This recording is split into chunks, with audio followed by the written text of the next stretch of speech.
Hay 14, sí queda. Bueno, disculpen, hemos tenido un problema de conexión. Acabamos de solucionarlo, así que sigamos. Les estaba diciendo que los resortes también pueden considerarse como eslabones. Los resortes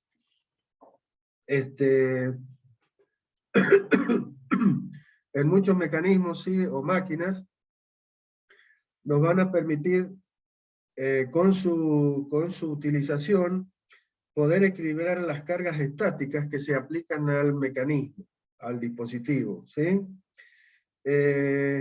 Un ejemplo muy conocido es la lámpara que estamos viendo, archiconocida, por quienes han transitado por la escuela industrial o no sé, en la escuela Agüero, son lámparas de dibujo que se colocan en los tableros. Toda persona que es dibujante generalmente ha usado este tipo de máquinas, de este tipo de lámpara, que es un mecanismo que son cuadriláteros articulados. Si ustedes ven, son barras que están conformando dos cuadriláteros articulados en serie, y que en uno de los extremos está tomado una base, y el otro extremo tenemos una lámpara. Con el movimiento de estos dos cuadriláteros, nosotros podemos barrer un campo interesante dentro de lo que sería el tablero de dibujo. Pero ¿qué pasa? Que la cabeza de la lámpara es un peso que hay que equilibrar en las diferentes posiciones que nosotros podamos dejar la lámpara debido a la necesidad que tenemos de alumbrar algún sector. Esto significa que la lámpara, que es un peso, va a generar un momento de volteo con respecto al punto de apoyo de la misma lámpara.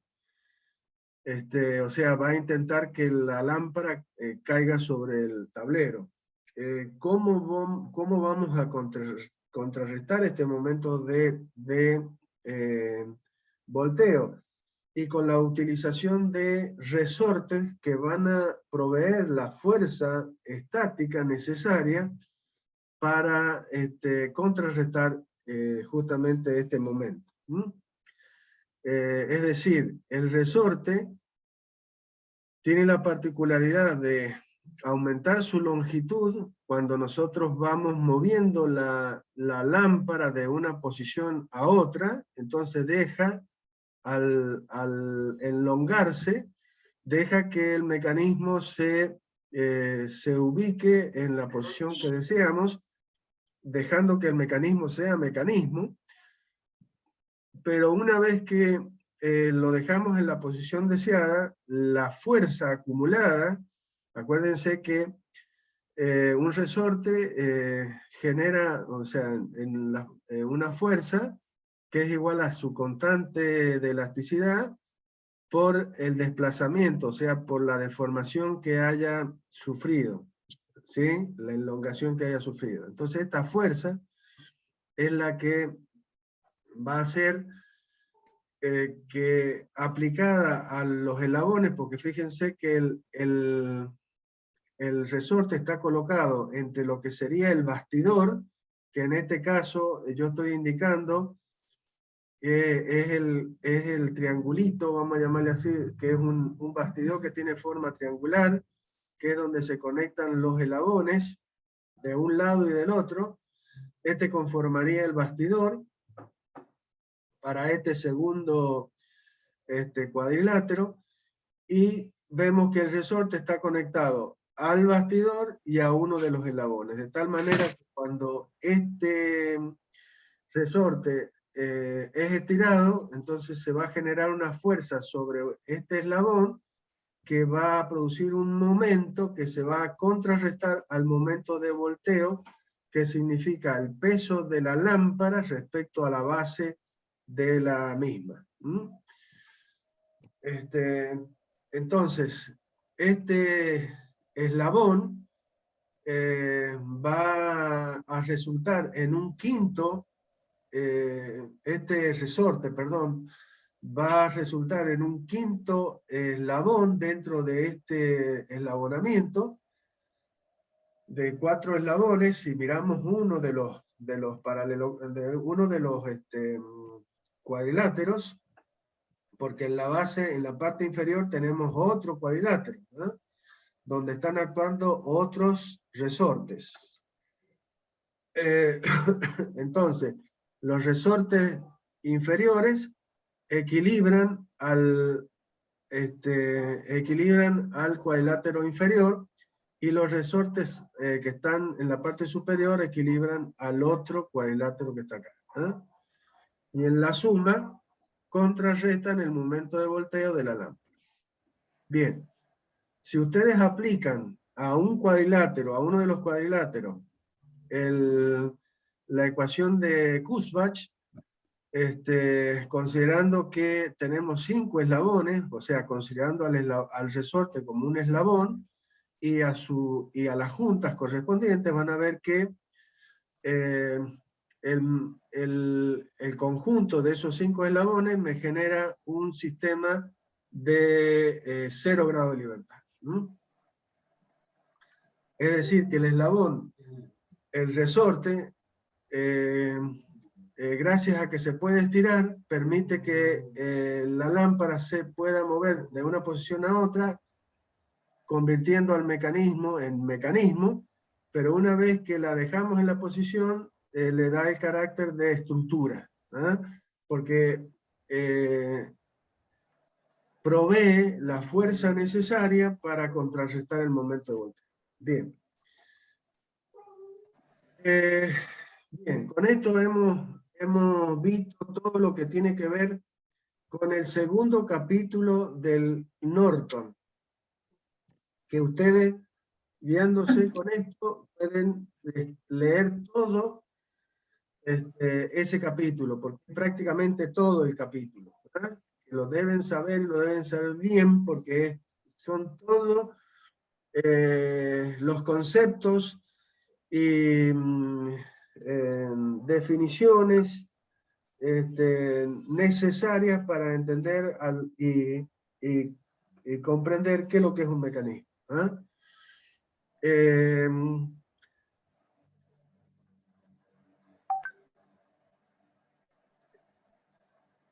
En relación con todo esto es que vamos a tomar el parcial de la semana que viene, que antes que se me termine la clase, ya saben que como nadie ha contestado sobre el tema de que sea el martes, porque habíamos dicho que era el lunes, pero finalmente se pasó al martes. Como creo que todos están de acuerdo con eso, entonces está fijado para el martes de la semana que viene el primer parcial, que va a ser básicamente de preguntas relacionadas con todo lo que hemos visto. Posiblemente sean de 8 a 10 preguntas, y deberán tener si son 8 serán 6 mínimas, si son 10 serán 7 u 8, las mínimas que tendrán que tener bien para que puedan aprobar el parcial.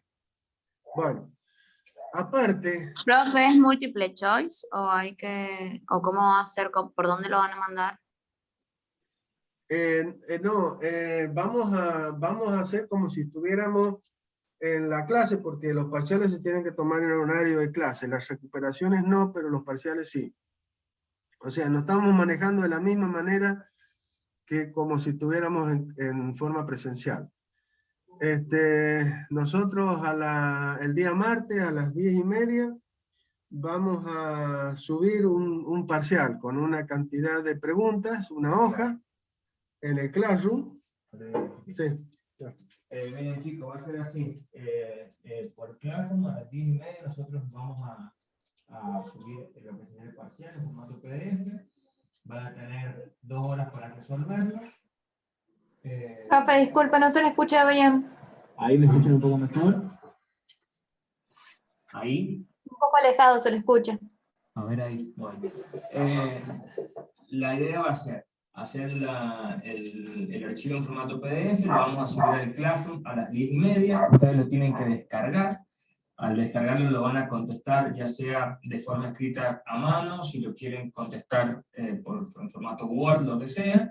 A las 12:30 ustedes tienen que estar enviando, 12:45 máximo, para que tengan las dos horas completas y tengan 15 minutos para enviar el mail con el adjunto de las respuestas a mi casilla de correo, que ya esto todo lo voy a redactar en el Classroom para que lo tengan.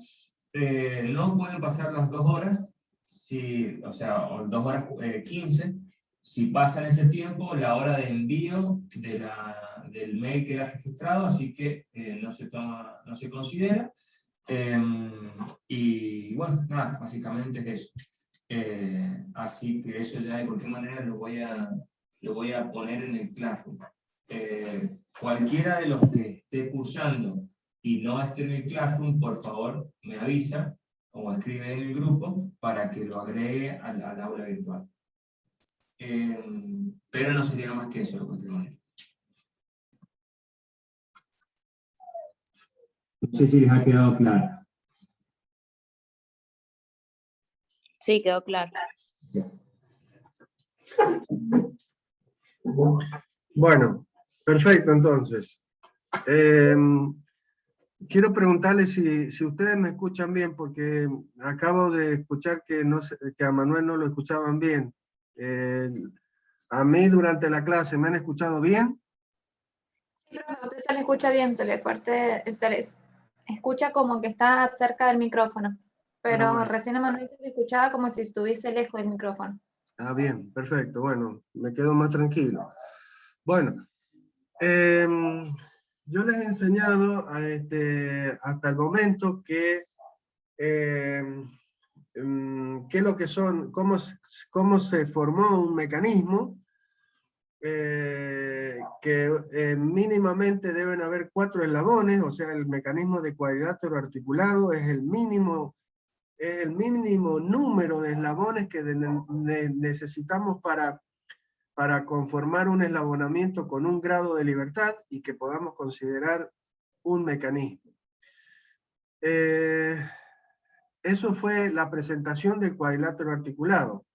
Y después, mediante conceptos como transformación e inversión, pudimos ver otros 2 tipos de mecanismos que surgen de este cuadrilátero articulado. Esa es una manera de ver a los mecanismos y de generar al mecanismo. Otra forma, esto para que lo sepan también, es la utilización de los grupos estructurales. ¿Qué son los grupos estructurales? Son básicamente las que hemos denominado diadas. Los grupos estructurales son realmente diadas, o sea, la suma es la unión de 2 eslabones a través de una junta. Esta junta puede ser una junta de rotación, que es una junta completa que restringe 2 grados de libertad y permite 1, que es la rotación entre los 2 eslabones, o la junta de prismática, que es la junta de traslación, que también es una junta completa, permitiendo un grado de libertad que es de traslación y restringiendo 2 grados de libertad. Bueno, o sea, a los mismos mecanismos que yo les he presentado anteriormente, yo los podría formar con grupos estructurales, o sea, con diadas. Existe un grupo base que es el grupo conformado por el bastidor y un eslabón de entrada. Ese grupo, llamado grupo base, que es una diada porque es la suma de un eslabón que tiene restringido todos sus grados de libertad, que es el bastidor, y otro eslabón que va a ser la manivela, posiblemente de entrada. Bien. Y a ese eslabón, a ese grupo estructural de entrada, le podemos sumar diferentes grupos estructurales. o sea, diferentes tipos de diadas. Las diadas se clasifican en especies. Por ejemplo, la primera especie es la diada conformada por dos eslabones binarios, o sea, dos eslabones binarios conectados a través de una junta completa de rotación. La diada de segunda especie es justamente la diada conformada por una barra que es una corredera que se desplaza respecto de otro eslabón. Y finalmente, el caso de la unión de un eslabón, que es una corredera, que se une a un eslabón a través de una junta de rotación.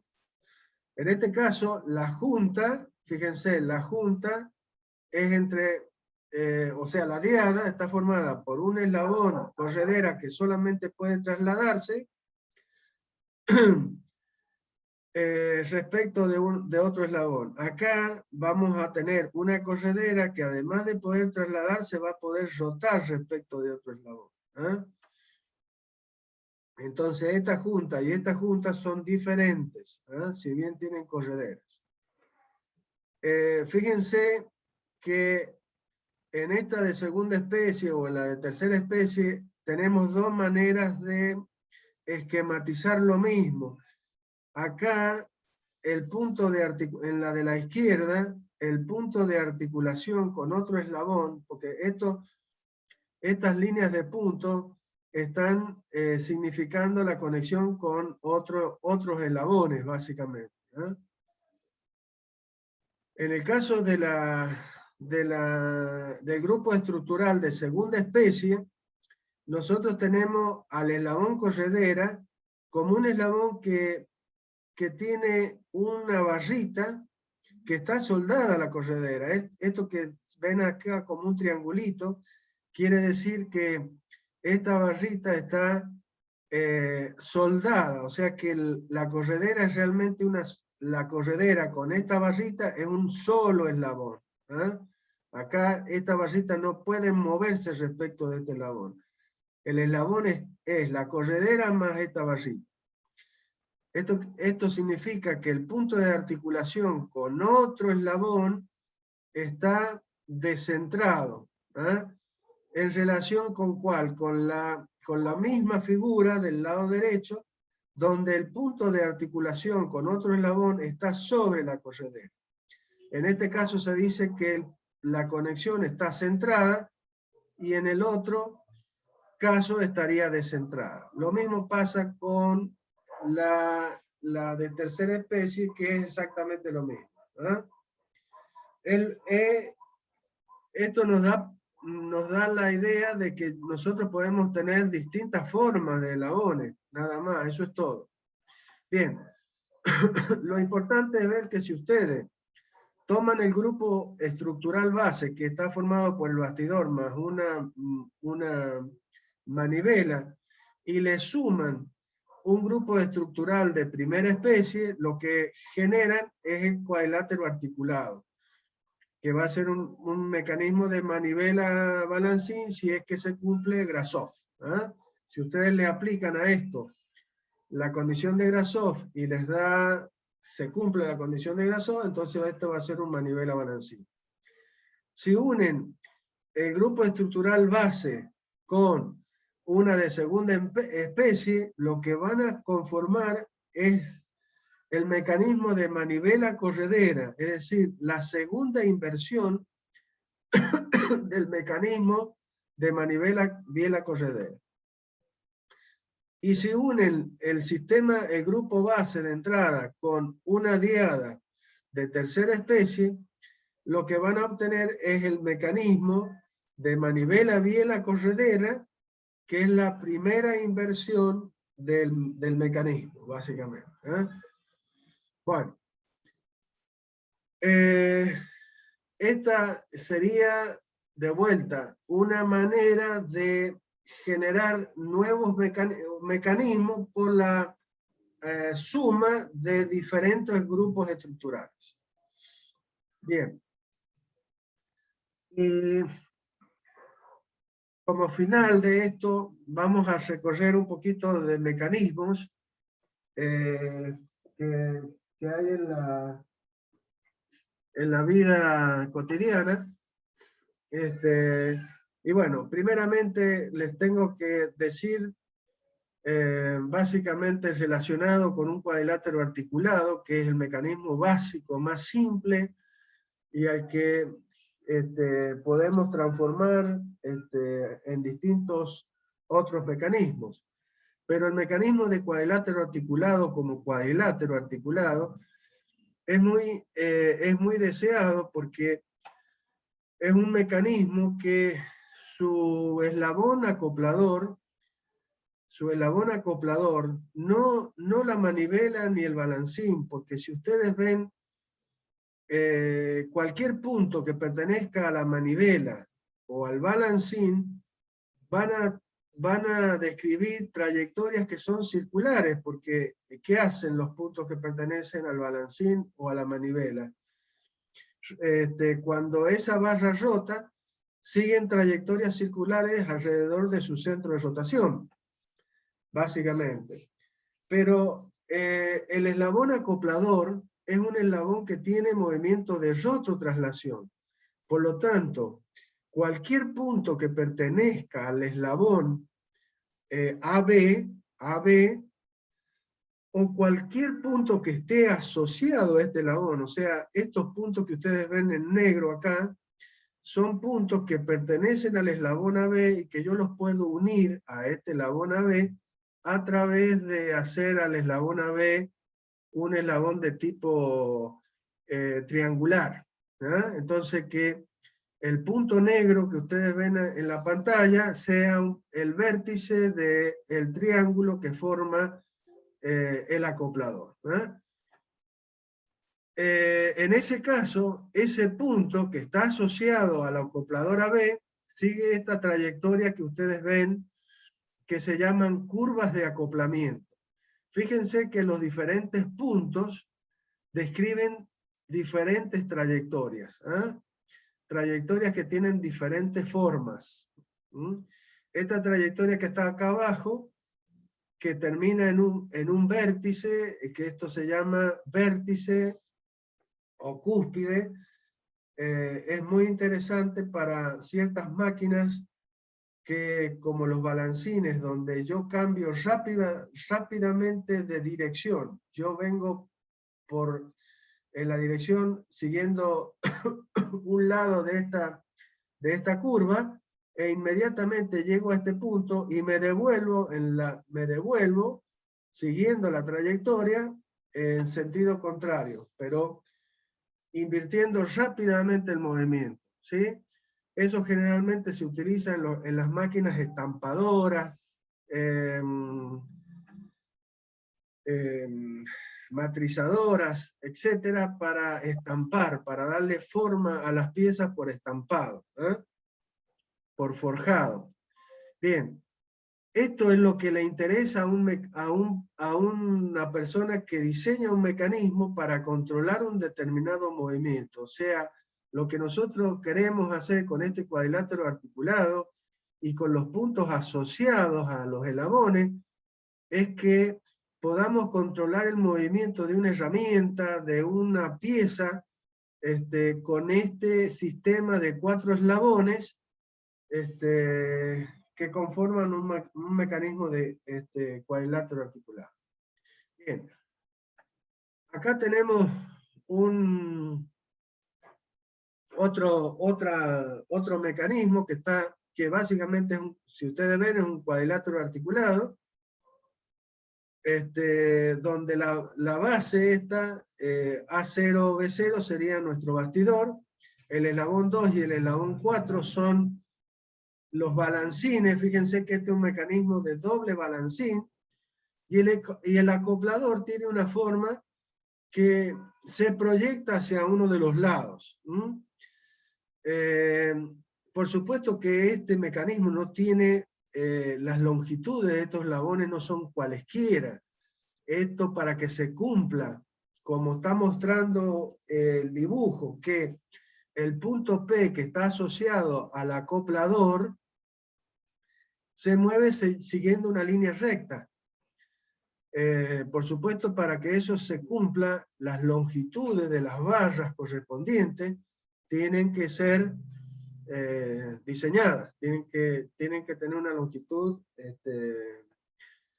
lógica, ¿sí? Pero lo que estoy diciendo es que yo puedo controlar el movimiento de este punto que pertenece al acoplador, que sigue una trayectoria que es una línea recta. Y yo puedo ingresar con un determinado movimiento a través de alguno de estos balancines. El mecanismo de la derecha es un aspersor, básicamente. ¿Qué es lo que hace un aspersor? Y produce un chorro de agua que va rotando, un rociador. Y fíjense que lo estoy logrando a través de un mecanismo de cuadrilátero articulado. A0B0 sería nuestro bastidor, el eslabón de entrada, que va a ser esta manivela, la más cortita, siempre la manivela normalmente es la más corta de los eslabones. El rociador, va a ser el eslabón 4, ¿sí? Que es el que vamos a mover, que está formado por el pico, ¿sí? Que rota respecto del bastidor B0, pero que se prolonga en esta línea hasta el punto B. Luego, la manivela A, la manivela de entrada, se une al eslabón 4 a través del eslabón acoplador AB.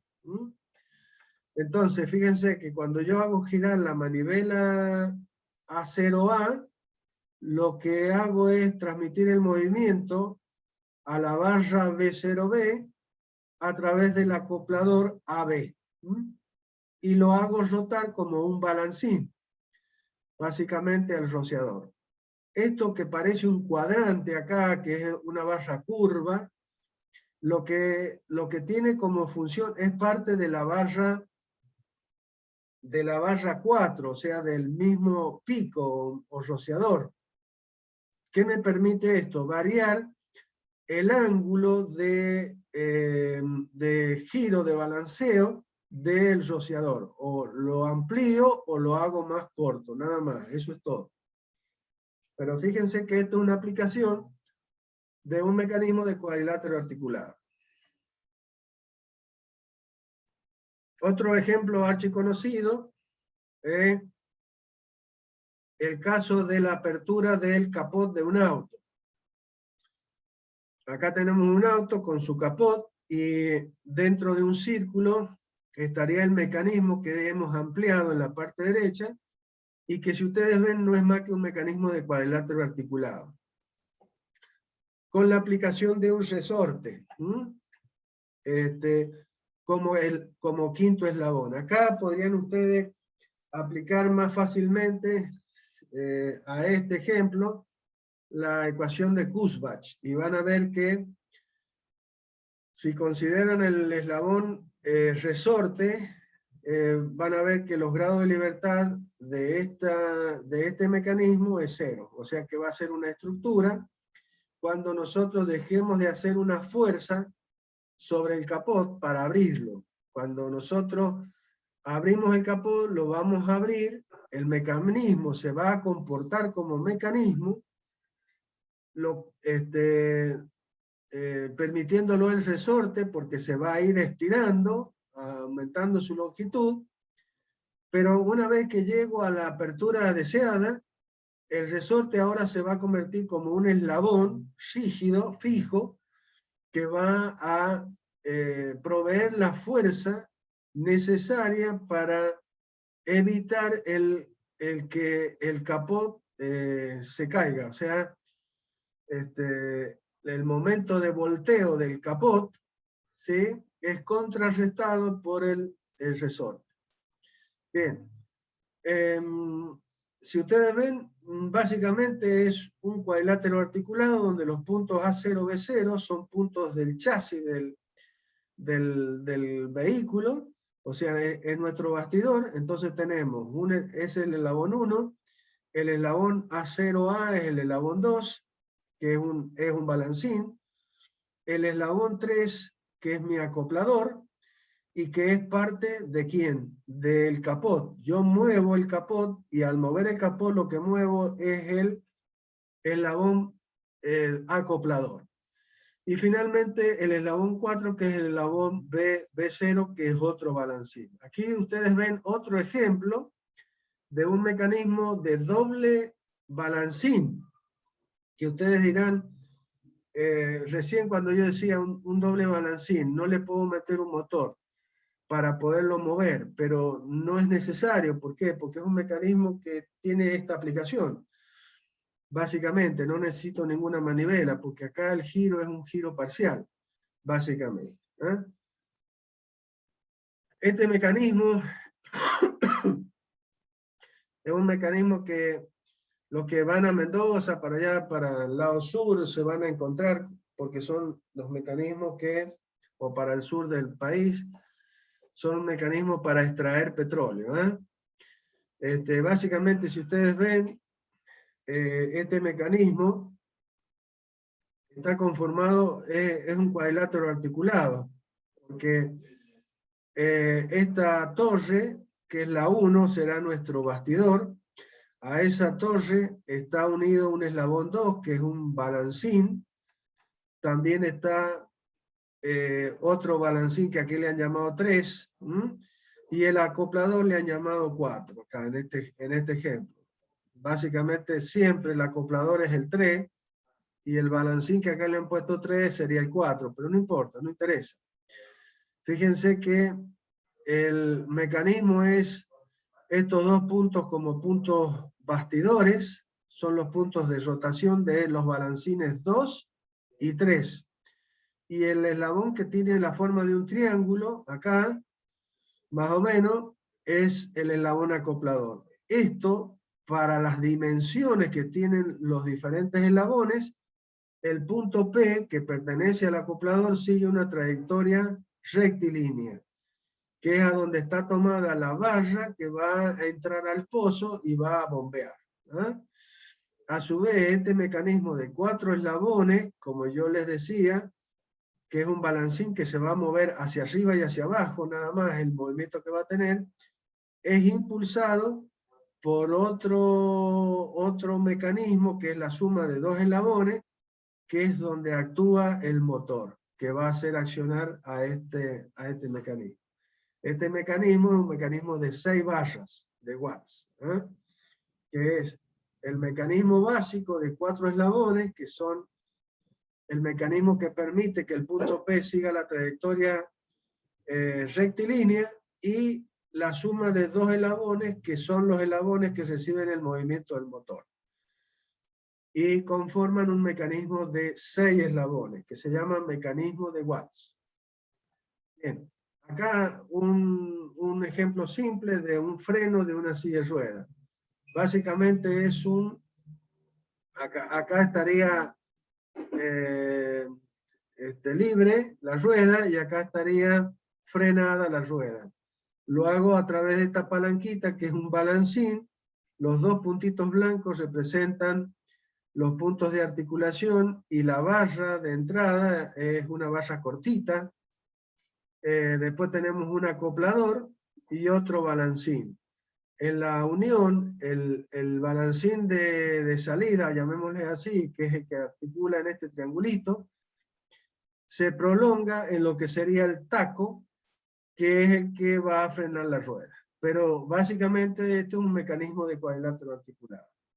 Lo mismo pasa con este freno de patines, ¿sí? Esta parte que trabaja sobre el talón, no el talón, sino la parte trasera de la pierna, y es la que acciona a la persona cuando quiere frenar, porque hace hacia atrás, y esta pieza es una pieza que está articulada y es un eslabón que acciona sobre este eslabón acoplador, y este es el otro balancín que permite que se forme el cuadrilátero articulado. Entonces, el acoplador, accionado por esta pieza, que se llama doblez, hace que el eslabón acoplador se toque el piso y por fricción genere el frenado del patín. ¿Sí? Acá tenemos otro que algunos que les gusta el rock y la música, ven que el baterista acciona un pedal y golpea sobre un tambor. ¿Eh? Y esto no es más que un mecanismo de 4 eslabones de doble balancín. Fíjese, acá tenemos los dos eslabones, el eslabón bastidor.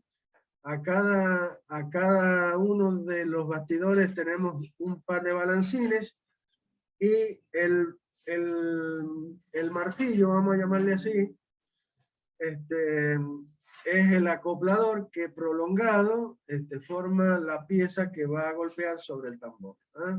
Es un mecanismo de doble balancín. Acá tenemos otro mecanismo de 4 eslabones, que también es un cuadrilátero articulado, y que conforma lo que se llama las pinzas de fuerza. ¿Eh? Entonces, una de las palancas o manijas de la llave conforma la parte fija, o sea, el bastidor de la pieza.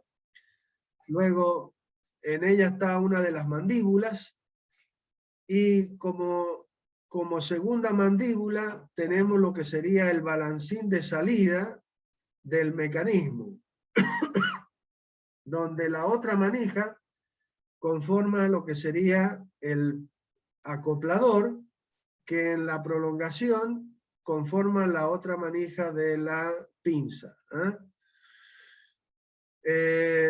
Y finalmente tenemos el otro balancín, que es la conexión de ambas manijas, pero que para poder regular la apertura de las mandíbulas, es que este punto es flotante. Entonces, con este tornillo yo puedo variar la posición de este punto, que es un bastidor realmente, pero es un bastidor que puedo correrlo.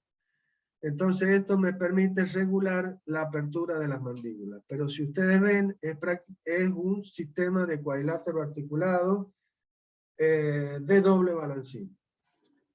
Bueno, acá tenemos un descarrilador, o sea, las bicicletas para cambiar la velocidad, o sea, para cambiar que la cadena pase a diferentes piñones de distintos diámetros, es que existe lo que se denomina el descarrilador. Y si ustedes ven, no es más que un cuadrilátero articulado, o sea, la pieza, sería parte del cuadro de la bicicleta. Esto también, cada punto con rayitas significa un pivote fijo, o sea, un elemento que está fijo al bastidor, que sería el cuadro de la bicicleta. Y después tenemos las piezas que se mueven, que estaría formada por una barra que se une a esta otra barra triangular, vamos a llamar así, y a su vez esta se mueve, se conecta con una rueda que gira, que es la que recibe el movimiento desde el mando que está en el manubrio de la bicicleta, o sea que la acciona el corredor. Entonces, la rueda esta tiene un eslabón equivalente, que sería esta barrita.